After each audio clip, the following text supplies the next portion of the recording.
Hey guys, Deathletter Magic here, and y'all already know what time it is. It's time for more spoilers. So we got Don Glade Regent. And it is a Mega Elk, apparently, because it's a 7-cost 8/8 Elk, but not legendary, let's not get crazy.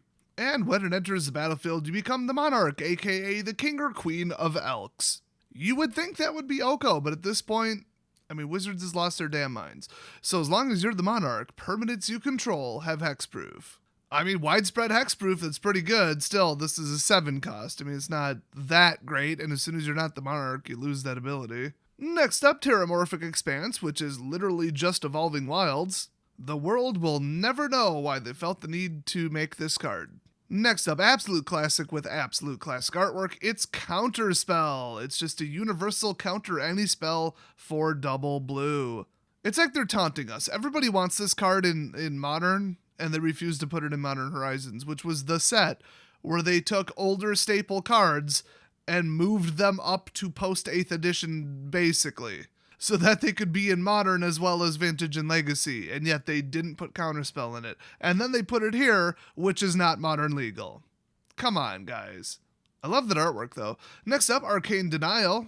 I'm going to say, if your loan officer comes at you with like that going on, with the arms out and like wind going and some big floppy, robe sleeves, your credit score must have been amazingly bad to get that level of denial. So anyway, it's a 2-cost counter target spell. Its controller may draw up to 2 cards at the beginning of the next turn's upkeep. You draw a card at the beginning of your next turn's upkeep. So it benefits your opponent more than you, unless you count the card they lost, which you're now making up for.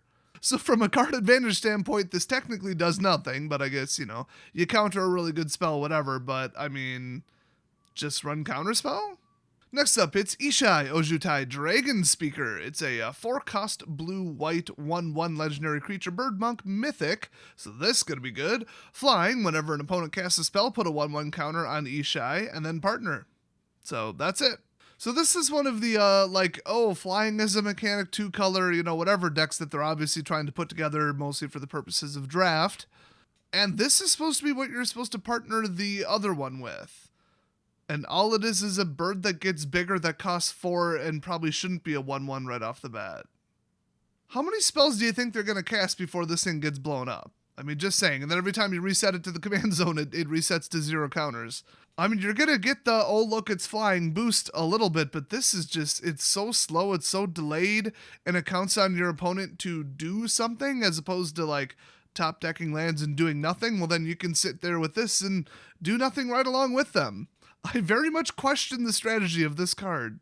Now, this is actually a reprint from Commander 2016, but still, it is sitting at $3 whole. And that's not considering the fact that it's been reprinted. It's probably $2 now. Next up, Ingenuity Engine. It's a 7-cost artifact with Cascade, and if you pay 1, tap it, and sack an artifact, return target artifact you control to its owner's hand. So you gotta ditch one, but then you get an ETB effect on another one, and I guess if they're trying to blow up an important one, you could save it? And they just made it cost too much mana, stuck Cascade on it, and then gave it a mid-tier ability. What a dumb card. In the right deck, whatever, but what a dumb card. So next up, Akroma's Will. It's a 4-cost instant, and it says choose one. If you control a commander, then you may choose both, so another one of these. Creatures you control gain flying, vigilance, and double strike until end of turn, which is an absolute death sentence for 4 mana. And then creatures you control gain lifelink, indestructible, and protection from all colors until end of turn. So you cast this and just win. Of course you have a commander in play, why the hell wouldn't you? And if you don't, maybe wait till it comes into play to cast this. So I think, can we call that a given? So all of your creatures are now flying, they have vigilance, they're indestructible, so they are 100% swinging this turn, they all gain lifelink, and then you double all their attack with double strike. And they all have protection from all colors and cannot be blocked by anything but flying, colorless creatures. I'm surprised they didn't just say screw it and give them trample. If you cast this for 4 mana, you just win the game. If you have a respectable, reasonable number of creatures in play, you just won the game with this one card. This is just disgustingly overpowered. Next up, Akroma, Vision of Ixidor. Oh boy, 7 cost 6/6 Angel, flying, first strike, vigilance, and trample because, of course. And then at the beginning of each combat until end of turn, each other creature you control gets +1/+1 if it has flying, +1/+1 if it has first strike, and so on for double strike, death touch, haste, hexproof, indestructible, lifelink, menace, protection, reach, trample, vigilance, and partner. And then also, it has partner. So this is one of the cards that Mark, basically warned us about. If you cast this with Akroma's Will, you will destroy not just whoever you're attacking, but all of the remaining players in play. It's oh, I'm attacking with a swarm of Thopters. Here, take 100 damage. And also you can't block any of them. I mean, this is just, it's very Akroma, I'll say that. That's very much something she would do. You still need to have the keywords in the first place, but even temporarily granting them, it's at the beginning of each combat and then until end of turn. So you get a lot of mileage out of that. I gotta say, they're only pre-ordering this card at $5 though, which I think is criminally low. Next up, Fissuration. Just kidding, it's a braid. So it's one of the most obnoxious, hated red instants from Standard's history. It's a 2-cost instant, you choose one, deal 3 damage to target creature, or destroy target artifact. Not even really all that good in the context of Commander, but not bad. I mean, you get options, it's only 2 and it's instant, so, whatever, I could see people playing it. Next up, Humble Defectia. So he is clearly defecting from his normal barber to this weird back alley, discount haircut guy, which that's a bold move. I can see it's working out so far. You look great. So this is a 2-cost human rogue. You can tap it and draw 2 cards. Target opponent gains control of Humble Defector. Activate this ability only during your turn. And remember, they can then tap it and draw 2 cards during their turn. Oh good, another fantastic card that benefits somebody else as much as it benefits you. That's a fantastic strategy for getting ahead in the game. Oh wait, no, it's the exact mathematical opposite. Next up, Chrome, Ludevic's Opus. So this is a 5-color legendary creature zombie horror, because of course it's Ludevic, who made it, I should say. And it's flying and haste, which is cool because it's a 4/4. And then whenever an opponent casts his or her second spell each turn, draw a card, and then partner. So just like a reasonable kind of mid-quality partner. I wouldn't make this my commander if it didn't have partner, but that's a pretty useful effect. Next up, Elvish Doomsayer. It's a 2-cost 1/1 elf shaman, and when it dies, each opponent discards a card. So just a fun little delayed chump blocker that might get some elf tribal boosts. Next up, Pride of the Perfect. At least that title makes sense grammatically, unlike other cards that mention perfect. So it's a 4-cost enchantment, and elves you control get +2/+0, period. Broken elf trash, get this bullshit out of my game. Next up, Feast of Succession. It's a 6-cost sorcery, and all creatures get -4/-4 until end of turn. You become the monarch. Well, at least that one vaguely makes sense. There's not much left in play to hit you, hopefully, and then you're the monarch. So that might last a turn or 2. Next up, Miara Thorn of the Glade. It's a 2-cost 1/2 elf scout, and when it or another elf you control dies, you may pay 1 and 1 life, so 1 mana, 1 life. If you do, draw a card, and then partner, because it's actually legendary. I gotta say, as far as elf tribal cards go in the commander slot, you could do worse. Next up, Muldrotha, the Gravetide, another one of the most hated cards in Standard lately. Great.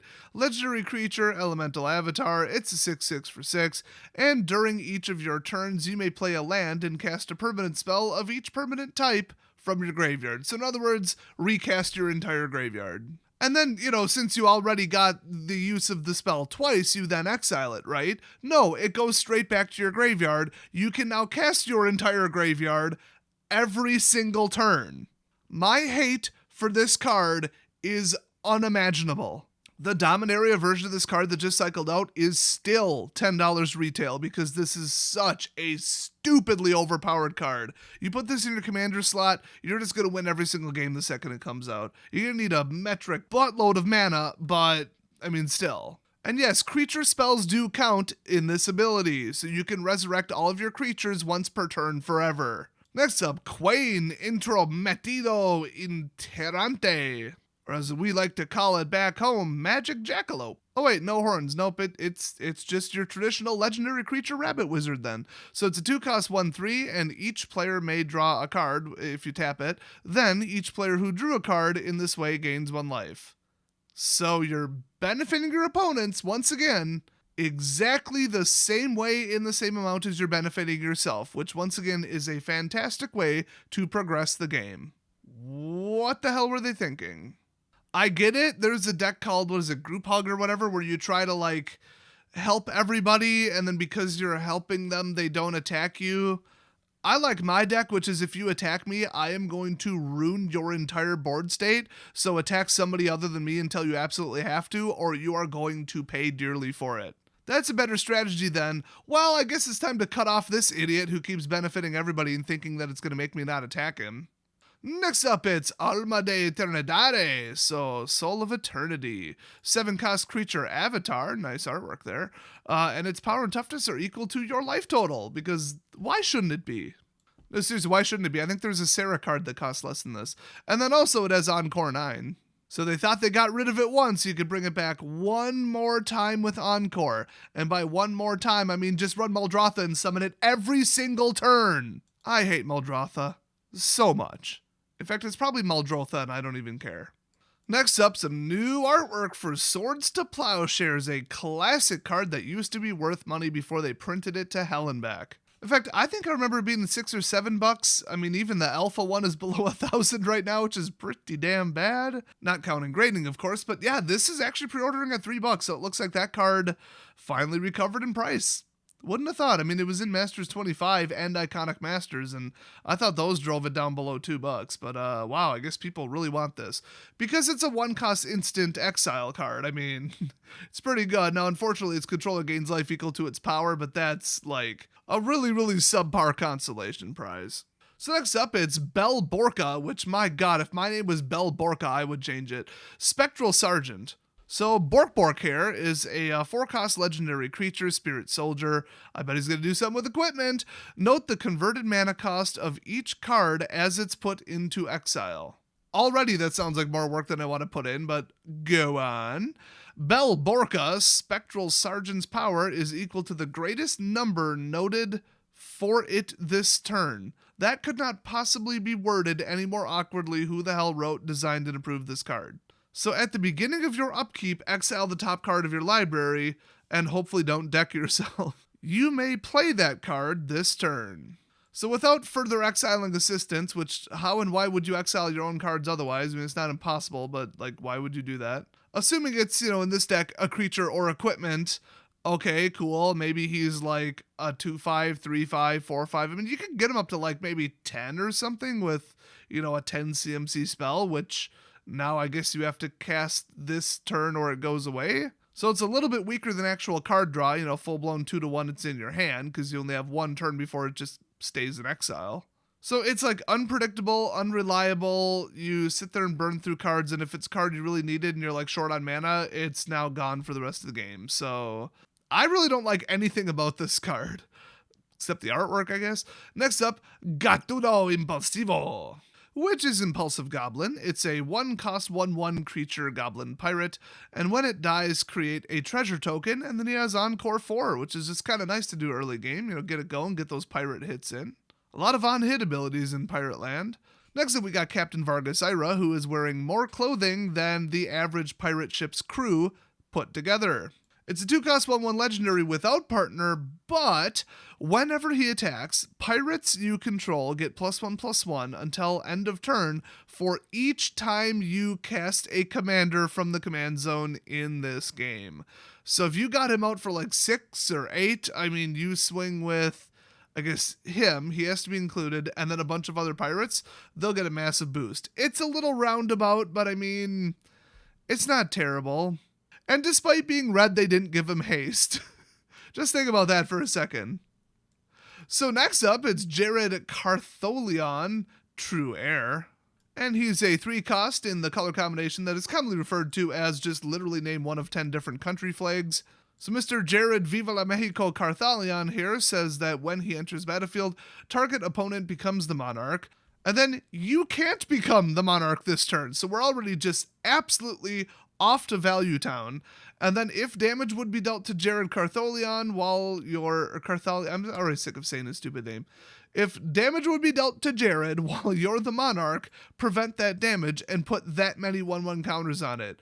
Okay, I mean, they could still slip by you with Overflow, Flying, Trample, Unblockable, anything, and then you're now not the Monarch. But other than that, quite a good bodyguard ability. I don't know if this would really merit, being a commander, but eh. Next up, Opal Palace reprint. This one goes back to, at least Commander 2013. It comes in untapped. You can tap for colorless, and if you pay 1, add 1 mana of any color in your commander's color identity. If you spend this mana to cast your commander, it enters the battlefield with a number of additional 1/1 counters on it equal to the number of times it's been cast from the command zone this game. I like that. It'll kind of hopefully give them some reinforcements to stop them from dying for like the 4th or 5th or 6th time. Kind of a nice card. I mean, not that expensive, not that hard to find, but you can never have too many of this printed. Next up, Zedruu the Great-Hearted. So it's a 3-cost Minotaur Monk, which, I mean, that's a stretch to call that a Minotaur. That's clearly like a Kudo or like an Antelope. Or is it Kudu? I don't remember. I'm pretty sure that's what it is. But yeah, Mr. Minotaur Monk here is a legendary 2/4, and at the beginning of your upkeep, you gain X life and draw X cards, where X is the number of permanents you own that your opponents control. So let me just do some math real quick. 0, except that if you pay 3, target opponent gains control of target permanent you control. So this card is pure ballsiness right here. You just start handing stuff over, hope they don't kill it, sack it, get rid of it, whatever. Hopefully it's not useful to them. And then for every time you do this, which, I mean, it's not really capped, so, I mean, you could theoretically, you don't even have to tap them, pay for this 2, 3, 4 times per turn. I mean, the colors would get a little difficult, but hey. And then boom, every upkeep you're, overdrawing everybody in the game and gaining life by, like, a factor of 4. And it's in quite possibly the second most obnoxious color combination that can be put together, with the other obviously being black, white, blue. So believe it or not, this is actually a reprint from Commander 2016. And apparently not a lot of people have the balls to pull this card off because it is only $1.99. Hell, I'd try it. Next up, Ambush Viper. I love this card. It's a 2/1 for 2 with Flash and Death Touch. That is just pure value town right there. It's a creature where its attack power is equal to its converted mana cost. Equal or higher is always just a good baseline for a generically good creature. And then also, it's basically a kill spell. Except it's a kill spell that could theoretically, if you flash it in at the right time and then block during combat, kill a hexproof creature.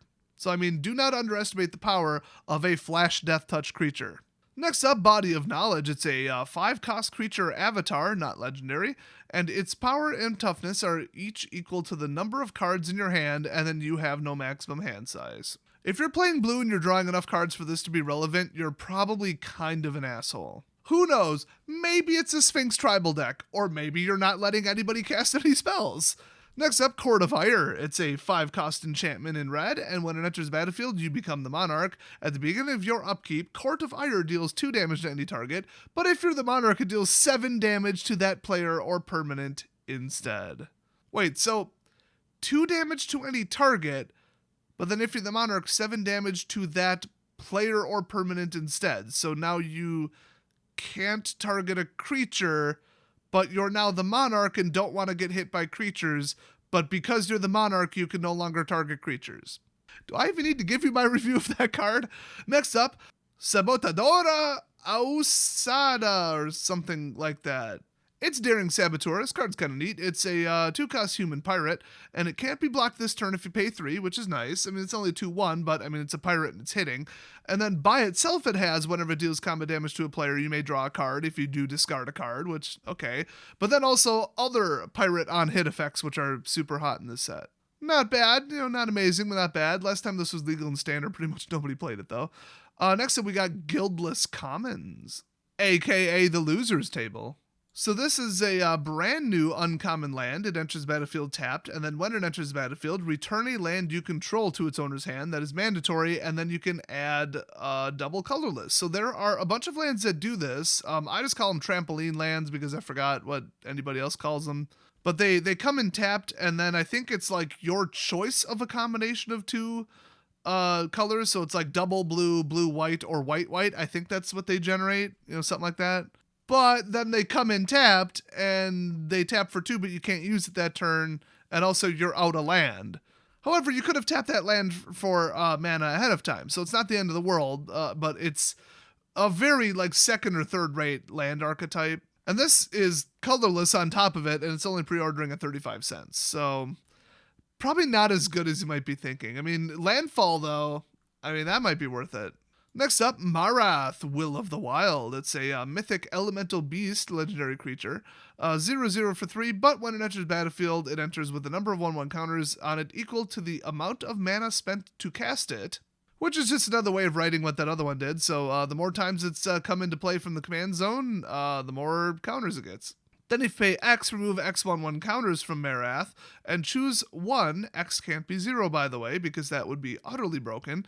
Put X 1/1 counters on target creature, Marath deals X damage to any target creature, or create an XX green elemental creature token. So if you could just continuously drop in a token that insta-dies for 0 mana without a tap ability, you could infinite loop this with just about 100 different cards, probably more. Whenever a creature dies, your opponent takes 1 damage. Okay, cool. 1 billion damage. Let me create 1 billion green elemental creature tokens for 0. So you can see why they said X can't be 0. Kind of a neat card. It's kind of slow. It doesn't really do all that much. It's transferable counters, direct damage, but only as much as the counters, which can only be above 0 if it already came, from the command zone a couple times, and it just takes so long to get this card going. Next up, Palace Sentinels. It's a 4-cost 2/4 human soldier, and when it enters battlefield, you become the monarch. Good luck with that. Next up, I should just break in to tell you guys, because I'd never mentioned this yet in one of these videos, Commander Legends sealed boxes of 24, mind you, are pre-ordering online for between 110 and 120, so it seems like the price is kind of under control.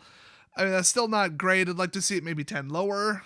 And it's certainly not a box of 36, so it has to outperform a standard pack, obviously, by quite a bit. 50%. And it's looking like it might. I think the Collector's Booster is the big money one, but people are trying to figure out, do the math, and it's just not reasonably possible to do the math. So at least this won't be another, $200-300 product. If you wanted a box of this, you could probably reasonably get it about the same price as a normal box of anything else. So kind of cool. So back to the spoilers, we've got Prosperous Pirates. It's a 5-cost human pirate, 3/4, and when it enters battlefield, create 2 colorless treasure artifact tokens. So not great, just kind of pirate filler for draft reasons. Next up, oh my gosh, I called it on day 1, and here it is, Sol Ring. So yeah, any Commander player knows what the hell they're talking about, and this is a very widespread opinion, wants this card banned from Commander. It's an immediate use, comes in untapped, no summoning sickness, just straight up, pay 1, get 2, and then you get 2 for the rest of the game. It's so broken, it's such a leap forward that if somebody just happens to pull this out of the 99 cards in their deck, they're going to start the game so far ahead of you, it's not reasonably fair. So as much as people say, oh, Sol Ring, it's classic, it's such a Commander staple. Yeah, because it's so overpowered and broken, everybody feels obligated to run it. If we all just couldn't run it, the world would be a better place. But so many people run it, they're not going to ban a card and just pull, $5-10 out from under every single player in the world. So they're never going to ban it, but a lot of people share a lot of hate for this card, me included. I do think it should be banned. Next up, Viscera Seer. It's a 1/1 for 1 vampire wizard. Sack a creature and scry 1. So a free sack outlet for 1 mana. That is huge in a Rakdos active treason deck where you steal your opponent's creatures. So not having to tap anything, not having to bring out a big expensive permanent, big 5-cost enchantment or something. It's just, oh look, I paid 1 for her. She's sitting there doing nothing. Now I can sack whatever I want at will, and on top of it I get to scry 1. So this actually is an extremely powerful card, believe it or not. And what a nice one to end on. That was the last one, so we still got some spoilers left. Probably about, 70 of them, 50 of them at this point, something like that. So thanks for watching, and I'll see you guys next video.